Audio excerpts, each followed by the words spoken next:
Hi, I'm Clint Emerson, retired Navy SEAL, founder of Escape the Wolf, a crisis management company. Today, we're going to talk about how to survive an active shooter. Unfortunately, there are active shooter scenarios going on almost daily in the United States. So here are some tips that will help you survive. There are 3 simple things you must do if an active shooter is in your vicinity: run, hide, or fight. These are not in any particular order. The situation and your environment determines which one you do. Let's talk about run. A lot of times we think just run for a door, run for an exit, run for a window. But the reality is you need to slow down for a second. You need to determine where the shots are coming from. And just because you see a herd of people run by does not necessarily mean they're running in the right direction. So there's some science to this. If I were to fire off a gun in your building, down the hallway and around a corner, you would probably think it's actually coming from the opposite direction. That's because sound waves and how they propagate through hallways, stairwells, and in tight spaces, it can make you think the bang sound came from the right, when in reality it came from the left. And this is why people inadvertently run towards gunfire. So stop for a second. Trust your eyes and question your ears in these situations. Don't just run. A big part of running is actually thinking it through ahead of time, knowing your routes. Whether you're at home, work, or your favorite coffee shop, think about where you would run all the time. That way, if shots are fired, you already know the route you're going to take, and all you have to do is execute it. When you do run, try and run in a zigzag pattern. This is really important if you find yourself in a big open area like a parking lot, or you're the only one running down a hallway and you know the shooter is right behind you. It forces the shooter to change windage, which is his movements left to right, and elevation, which is up and down. So if you're running sporadically and irregularly down the hallway, it makes it far more difficult for him to get any bullets accurately on you. It's human nature that if you see a herd of people go running by, you're gonna feel like you should join them. Don't. Take that opportunity to look, listen, and smell your environment. Know where the shooter is, listen to what's going on, and ensure that you're actually going to run the right direction. Plus, being part of the herd is exactly what the shooter is going to shoot at, a large body of people. Ideally, you're going to be part of a much smaller crew or alone so that you increase survivability by not being part of the bigger pack. When you run, think about running in terms of sprints, not a marathon. So you're going to run from cover to cover or from concealment to concealment. Now there's a difference between the two. Concealment is like hiding behind curtains. It takes me out of sight of the shooter's sight, but it doesn't stop bullets.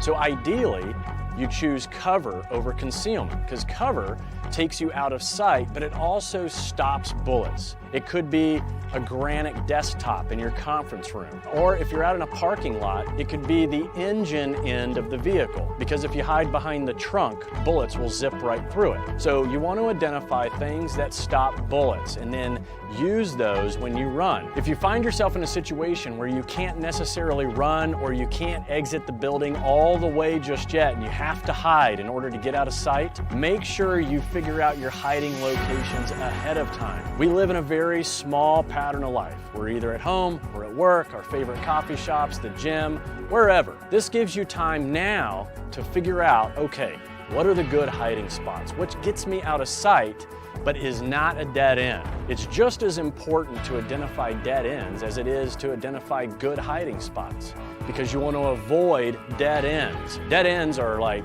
bathrooms, for example. If you go into a bathroom, there is nothing in there to barricade the door properly.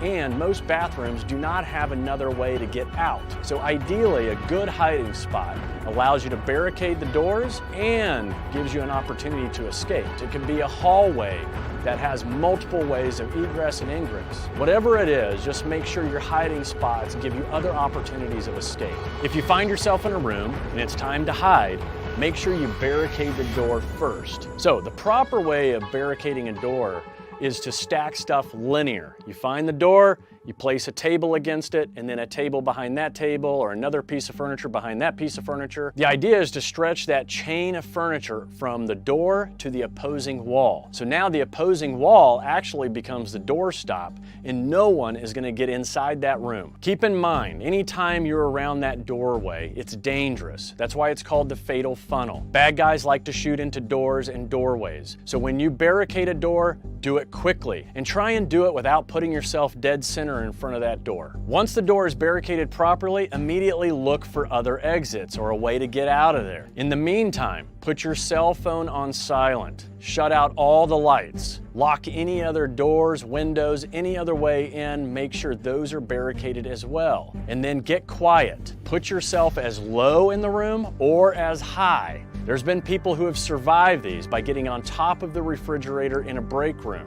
You have to assume the shooter might shoot through doors and walls, so don't put your torso in the line of fire of any of those bullets. If you find yourself in a situation where you can't run, you can't hide, and you know the shooter is getting closer and closer and closer to your location, then your last resort is to fight. And when you fight, you have to fight for your life, meaning your level of violence has to be greater than your adversary.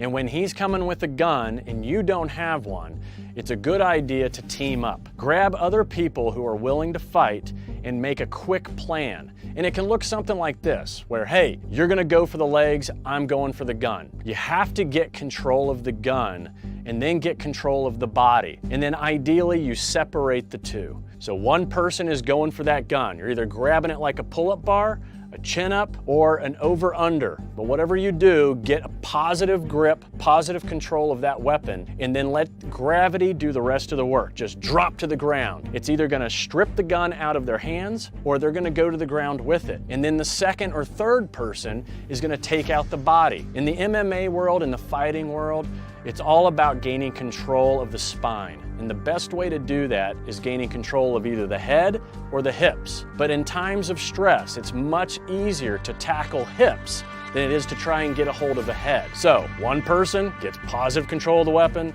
another person is taking out the hips, and then separate the two from one another. Once you've got that weapon, you can either use it against the bad guy, or you can use other improvised weapons in the room. But whatever you do, make sure you're fighting for your life. Keep in mind, when it's time to fight, your adrenaline is going to be through the roof, and it's very hard to control your fine motor skills. So make sure you're using big movements, big tackles, big grabs.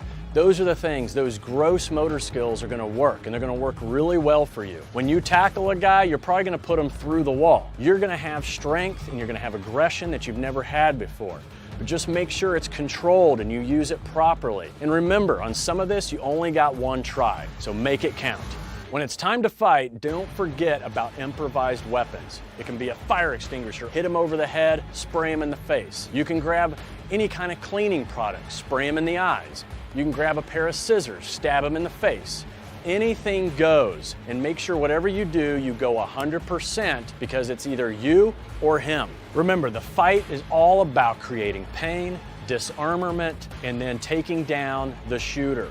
And once you do so, maintain distance, restrain the shooter if necessary, and wait for first responders to arrive. Remember to ensure that the shooter is neutralized before you start helping victims. You cannot let that guy continue to roam around or turn your back on him to help someone. Ensure he's neutralized, then help the victims. So remember, in the unlikely event you hear shots fired, run, hide, fight.